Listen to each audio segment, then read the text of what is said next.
Estudo Bíblico 4.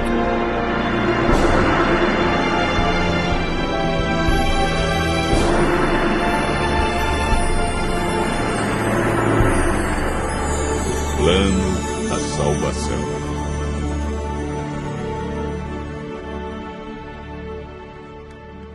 Para Deus, não importa o que fomos ou o que fizemos no passado.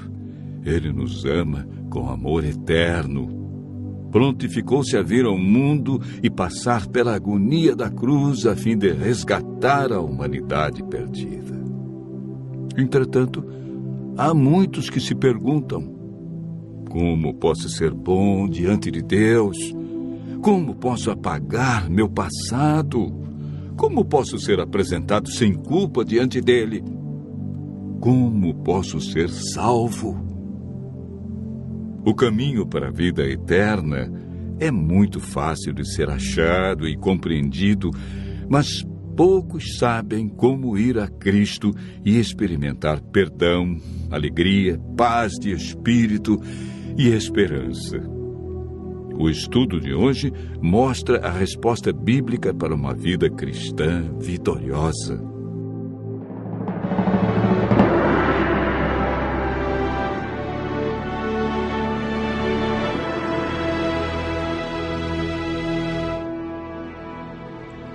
Assim que entrou o pecado no mundo, a divindade foi movida de compaixão pelos seres humanos. O Pai, o Filho e o Espírito Santo elaboraram um plano de redenção. Cristo se prontificou a deixar as cortes celestes, descer à terra como homem e pagar a pena do pecado e redimir a humanidade. O plano para a salvação do homem não foi um projeto tardio, elaborado posteriormente. Já antes da criação do mundo, Deus viu que o homem poderia errar. Ao pecarem, Adão e Eva perderam sua natureza perfeita. Deus não podia permitir que eles comessem da árvore da vida por mais tempo, pois se comessem de seu fruto, viveriam para sempre e sofreriam constantemente os resultados do pecado. A Bíblia afirma que por um homem entrou o pecado no mundo e pelo pecado a morte. Assim também a morte passou a todos os homens, porque todos pecaram. O salário do pecado é a morte, mas o dom gratuito de Deus é a vida eterna em Cristo Jesus. Romanos, capítulo 5, verso 12, e capítulo 6, verso 23.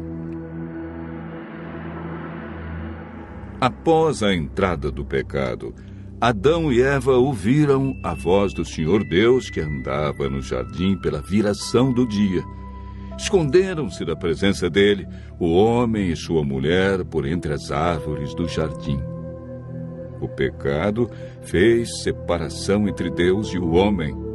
Ainda que o homem tenha fugido do seu Criador, Deus lhe deu a certeza de que seu único filho deixaria o céu e nasceria de uma mulher.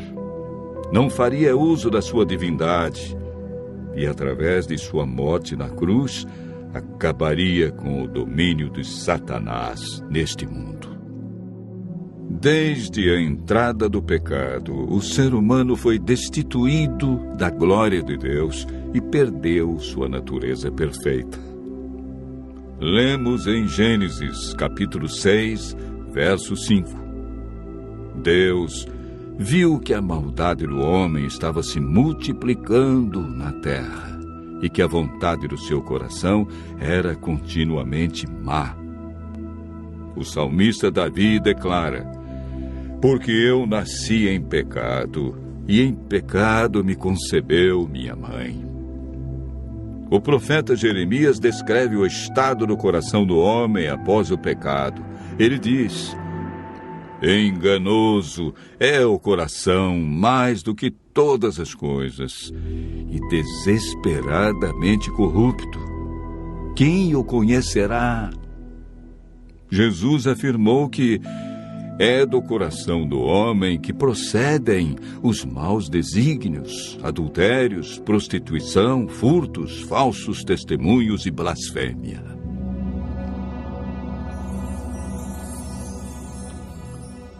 Primeiro Coríntios 2, verso 14, afirma que o homem natural não aceita as coisas de Deus porque lhe parecem loucura.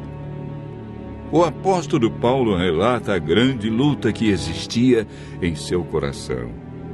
Ele declarou: porque eu sei que em mim, isto é, na minha carne, não habita bem nenhum, pois o querer o bem está em mim, não, porém, o efetuá-lo, porque nem mesmo compreendo o meu próprio modo de agir, pois não faço o bem que prefiro, mas o mal que não quero, esse faço.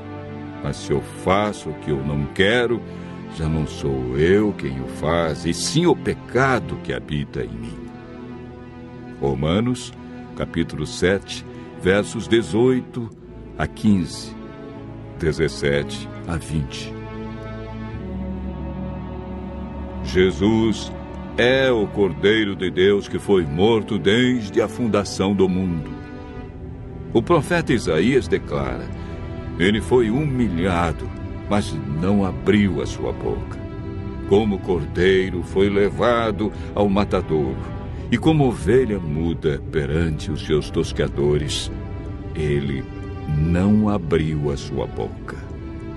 Isaías 53, verso 7. A Bíblia afirma que naturalmente o homem é escravo do pecado. É por meio do Espírito Santo que somos transformados em novas criaturas. 1 Samuel 10, verso 6, afirma: então descerá sobre ti o Espírito Santo, e serás mudado em outro homem. O Espírito Santo nos convence do pecado, da justiça e juízo. Ele nos guia ao conhecimento da verdade e implanta os princípios da lei de Deus no coração.